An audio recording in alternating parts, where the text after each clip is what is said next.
Isang proyektong pangkaunlaran ang nakatakdang itayo sa probinsya ng Tawi-Tawi.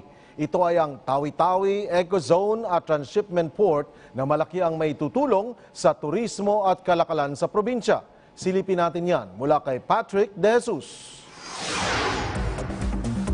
The next Singapore. Ito ang magiging mukha ng itatayong Special Economic Zone at International Transshipment Port sa Tawi-Tawi. Nitong Lunes ay isinagawa ang contract signing at groundbreaking ceremony para sa naturang proyekto. Dito sa Barangay Kulape, Munisipalidad ng Panglima, Sugala at sa Isla ng Bongga, Uusbong, ang Tawi-Tawi Economic Zone and Transshipment Port na inaasahang makapagdadala ng 50 hanggang 80 billion pesos na kita sa Pilipinas at makapaglilikha ng libo-libong trabaho para sa mga taga Mindanao. Higit 52,000 na barko ang dumaraan sa Cebu Passage taon-taon kung saan kabilang ang Isla ng Bongga na lubos na may kinabang sa itatayong transshipment port.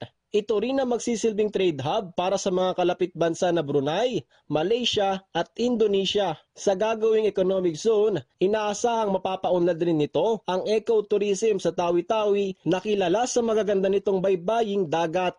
Ang Chinese investor na Allright Incorporation Limited ang maglalaan ng inisyal na $2 billion para sa naturang proyekto. Tawi-Tawi province has great potential for economic progress, for industry growth, for ecotourism. Dumalo rin sa signing at groundbreaking ceremony sina PDP Laban Senatorial Bets Attorney Francis Tolentino at Senador Coco Pimentel. Anila, malaki ang may tutulong nito sa ekonomiya ng katatatag lang na Bangsamoro Autonomous Region in Muslim Mindanao. BARM is just starting and then we see this investment in the area. Parang this is a vote of confidence. Not only in Tawi-Tawi but for the newly created Bangsamoro Autonomous Region in Muslim Mindanao. Nasimula na yung political structure, hindi pa nga umuusad nakasanod na yung economic development programs. Pagdating naman sa seguridad, siniguro ng lokal na pamahalaan ng Tawi-Tawi na mapayapa sa kanilang lugar. Ito rin umano ang dahilan kaya't nahikayat ang investors na gawin ang proyekto sa Tawi-Tawi. We are peace-loving people.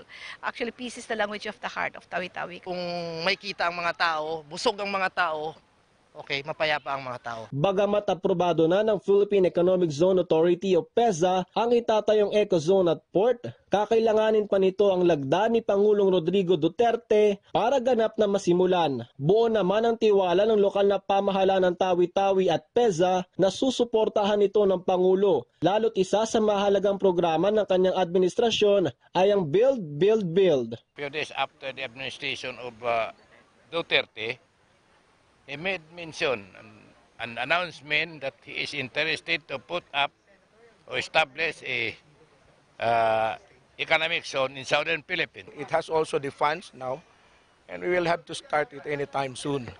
That is how I am very optimistic. Bago matapos ang termino ni Pangulong Duterte, target na matapos ang proyekto.